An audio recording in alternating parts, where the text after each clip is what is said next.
Welcome back into Talking Fitchburg. Joining me this afternoon from just downstairs, it's Lieutenant Chad Brecklin, Fitchburg Police Department. How you doing, sir? I'm good. How are you doing? Happy holidays. Happy holidays to you. I am doing great. I had mentioned to the interim chief that I was thankful that he told us about all these events coming up that you guys have been a part of, and we were able to almost cover all of your events that you've recently been a part of, and I want to recap some of those events with you right now. And the first one is, and we didn't have a chance to talk about this before, but your food collection and donation to the Allied Food Pantry. Talk a little bit about that. Yeah, so first, thank you very much for covering our outreach efforts. We do truly appreciate that.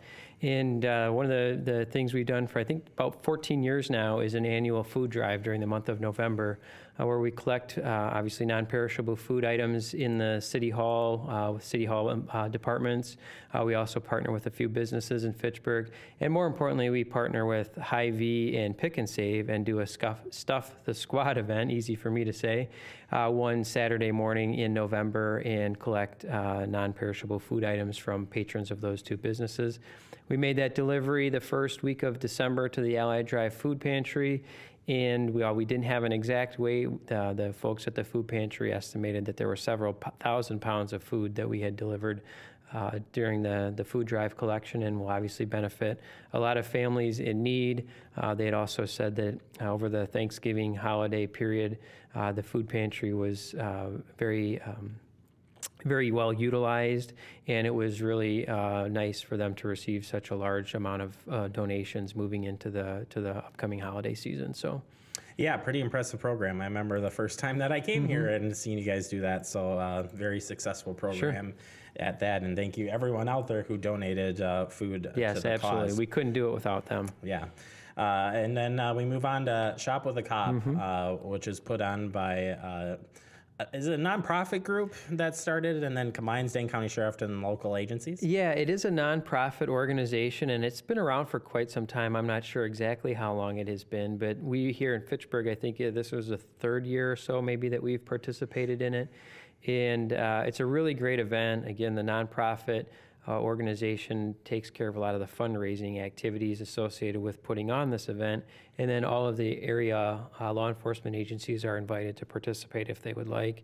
And in this year, I think we had 10 people from Fitchburg Police Department participate, so we were able to partner with 10 area kids that could benefit from that shopping experience and getting gifts for their family members and some essentials for themselves and so forth. So it was a really good program, a lot of great kids in there. It was very well attended. I was amazed to see this the first year I was able to participate.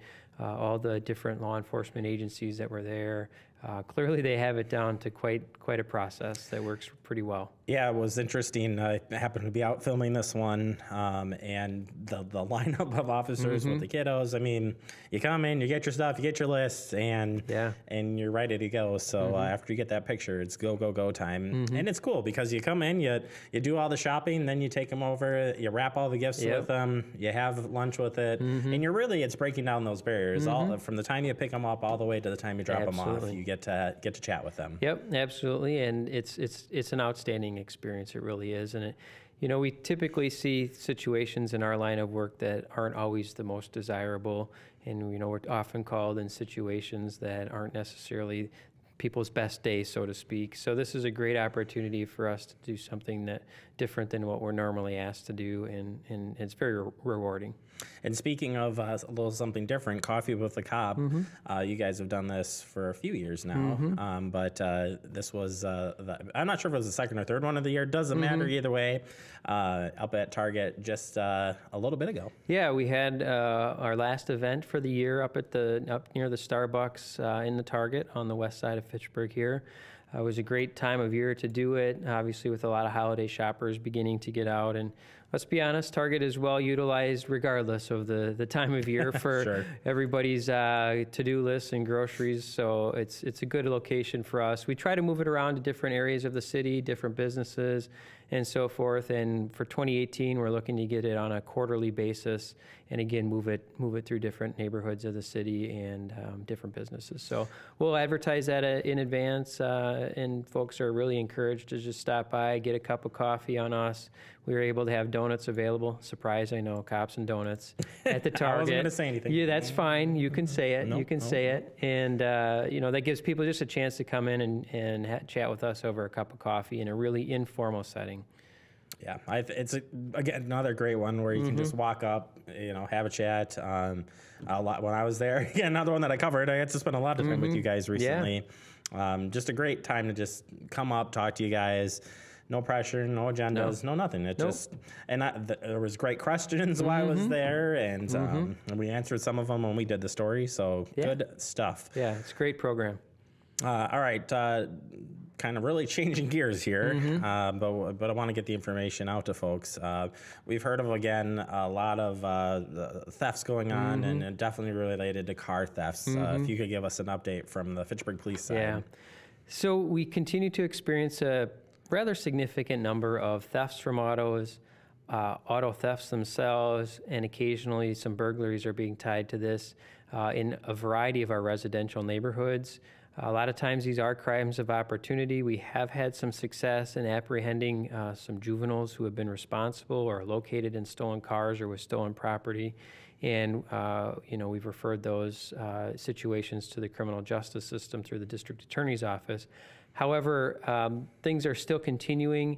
While I'm not dismissing the accountability that is necessary on the folks that are committing these sorts of crimes, we do want to urge people to lock up their cars, not leave valuables in there, maybe leave outside lights on, and ensure that their garage doors are closed. We do continue our program that if an officer is driving by and they see your garage door open at 3 in the morning, they may knock on your door or ring your doorbell to say, hey, could you please close your garage door? It's for your own protection of your property and to ensure nobody's entering your home and so forth. We know it can be a bit of an inconvenience, but obviously the longer those garage doors remain open, the more potential there is for problems to ensue. So again, it's something we've been devoting resources to. We just had a meeting yesterday or today about what else can we do to help stem this problem, and we're not alone in it, unfortunately. I know Verona and Madison and Wanakee in particular have all been experiencing similar situations taking place. We're working with those agencies to ensure that everybody has good information and communication and seeing what may be related to one another. Yeah, and there is quite a bit of resources out on the website for you guys on tips for locking up the vehicles and deterrence, I guess, of criminal action and whatnot related to this time of year. But, even with people starting their cars up and it's a cold day. That's another good point. The crime of opportunity, I think just got to watch out for that. Yeah. Again, it's not ideal that we have to take these sorts of precautions and safety measures or crime prevention measures in this day and age in our society. And it would be ideal if people would just be accountable for their own behavior and respect other people's property and so forth. But, we can't stress it enough that if you can prevent it, take steps to prevent it, that's going to go a long ways, hopefully. Perfect. Well, I appreciate the update from the police department, and have a good holiday season. Thank and we'll you as well. See you back here in January. You bet. Take care. All right. Lieutenant Chad Brecklin, Fitchburg Police Department. We're going to wrap up the show. We'll be right back. It is Talking Fitchburg.